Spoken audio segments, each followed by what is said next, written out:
Clutch Trucker is filmed before a live and fuzzy studio audience. Yet, you notice a difference? Yep, he tolerated it for a few minutes. I was able to take the scissors and get a lot of that fur out of his eyes, so at least he can see. So yep, our studio audience, Rusty, the world-famous meatball dog, who can now see. Hey YouTube, Clutch Trucker here.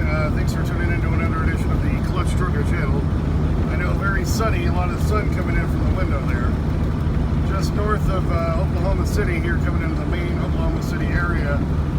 I'm running on fumes. I gotta fuel up. Well, I can't fuel all the way up, thanks to Heinz screwing things up.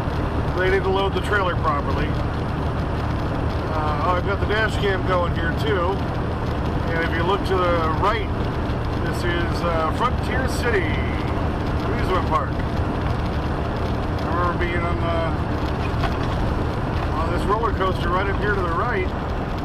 Can't remember what it's called. It's a real short one, but it's a lot of fun. There's two of them that are short. A lot of fun there.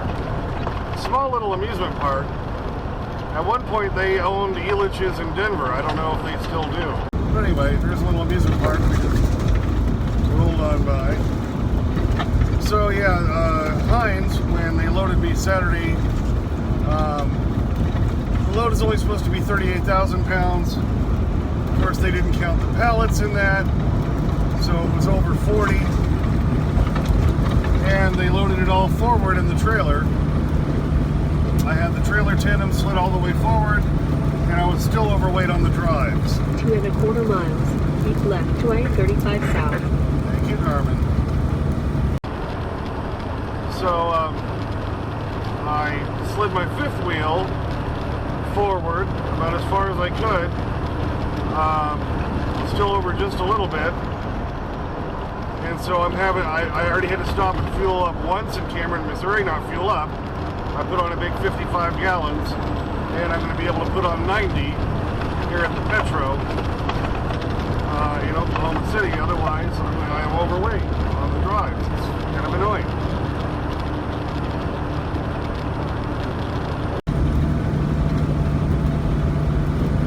Alright, the sun's finally not shining directly into the window there. So, my wife and I used to live in Tulsa, and I remember drove down to Oklahoma City and did the roller coasters there in Frontier Park, or Frontier City. Anyway, it's a lot of fun. Ended up driving all night. When the weather's warmer like this, I prefer to drive at night. Less traffic. You don't have to deal with many backups. Not as many people out on the road. And then when you need to get parked, Either of the two left lanes. in the morning, there's spaces open up everywhere because that's when most people are getting out on the road. So it's a good time to get yourself a parking spot and hunker down. So took advantage of some daylight hours and finally got my fog lights put in. That's after I had to help another guy, a Somalian truck driver. He was trying to put a new, trying to put his mud flap back on his trailer that he ripped off. So I helped him with that. And then, decided, well, I'm already kind of killing time here. Let's kill some more time. And so I did my fog lights. Had to run wiring from the left side one all the way over to the right side one, because my wires on the right side are they're not working. Got a wiring issue there, and have to get a whole new wiring harness, I guess. So I just did a jimmy rig fix just to get them to work, and I can show you a picture of them when I get parked in the daylight, so you can see what they look like down there. Took some video of them just as it was getting dark last night, so you can see that. And then I've got some dash cam of going down the road. Show you how well they help light up the road. Plus, I was able to finally turn my high beam bulbs. I said before, after I installed them, I needed to get them turned the other way so that they would shine in that lens better, and did that. Although they don't make much of a difference between the lows and highs while going down the road. I really don't need them because the low beams with my new LED light bulbs really light up the road well. Yeah, this Petro is kind of tucked right here in between the I-35, 235, and I-40 interchange, where they all kind of slam together. I've done it like 3 times now. On the right to I-40 east. When I tried, right. Thank you, Garmin. When I try to leave there, I end up taking the wrong exit and I end up going the wrong way. I'm always trying to take 35 south, and I never seem to find the right exit. So I'm hoping, and I've always done that at night, I'm hoping maybe daytime will help me not do that this time. Like I say, coming in on fumes. Exit 127 on the right toward Greenaway West. Thanks to Heinz loading the load wrong. It's really annoying, I tell you. 3/4 of a mile. Turn right after breakdown, then take the second right.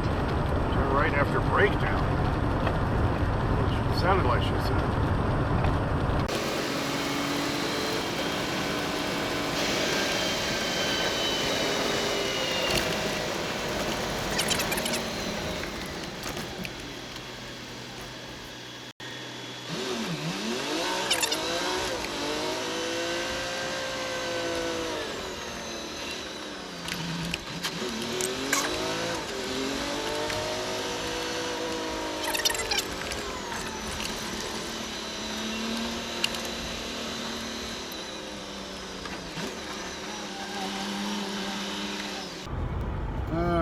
Like I said, the annoying part is I'm only going to be able to put on 90 gallons this time.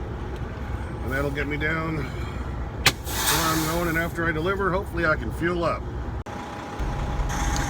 Alright, here's what those new fog lights look like in the bumper. They're kind of cool looking. They've got a whole bunch of little LEDs in there. And as we move over to the other side, you can see, yep, that's how it looks on that side. They fit right in the bumper real nice. And I had to do some jimmy rig wiring to make them work, but they are working, and I got a night shot for you right after I put them in Atalissa, Iowa, at the Pilot there. It's now called a 1.9, but they're owned by Pilot. And they're just trying to maximize their profits. So there you go. You can see with the headlights on and the fog lights. Now, going down the road, we'll do some looking at it. Okay, since I was finally able to rotate my high beams into the right position, showing you the difference now between the low beams and the high beams. Really not too much different. Just pretty much changes where the shadow pattern is from my grill guard. But the low beams are right there. There's the high beams. Kind of hard to tell on the video. About all it does is further down the road it lights up more of the reflectors and stuff. It's hard to see on the video. Might be good for, you know, smaller roads and so forth. And then there's my low beams. And I was able to get my new fog lights put in. Had to run some extra wire from the left side since the right side wire was not working. But look at this. Look how much that lights up the road right in front of the truck. That's the way my old lights did too. They were more of a yellowish green. This is just a white. You can see how much better right in front of the truck. That's what those, they call them road lamps actually in this truck. Not really fog lights, but they really light up the road nicely. So now I've got all my lights the way they should be, aiming forward and lighting up the road real good. While I was checking out the lights, check out this vehicle that passed me. It's one of those 3-wheel vehicles with the 1 wheel in the back. Right there in the back. Check that out. Kind of a cool looking little vehicle going down the road.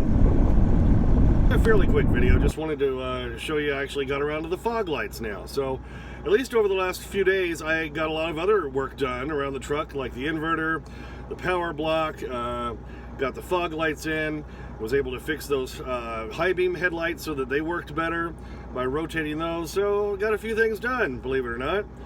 When I wasn't able to get the truck in for the injectors, at least got something done. Hey, thanks for tuning in. Please subscribe. Please like and comment if you would like to. Only if you'd like to. I get to your comments. Sometimes takes a day or two because I'm a working truck driver. Don't forget about Clutch Trucker on Instagram, Clutch Trucker on Twitter. I try to do semi-daily posts on there if I don't get to, do a full video, or even if I do a full video, sometimes I still put quick little vignettes on there. So don't forget about those. And as always, sniff that magic YouTube fairy dust. Clutch and Rusty, out. You know what they call a quarter pounder in France? A Royale with cheese. It's bacon strip time. Bacon strips. Come on, it's up here. Come get it. I didn't even make you jump that high. Oh, and it fell on you. Yeah, you silly dog.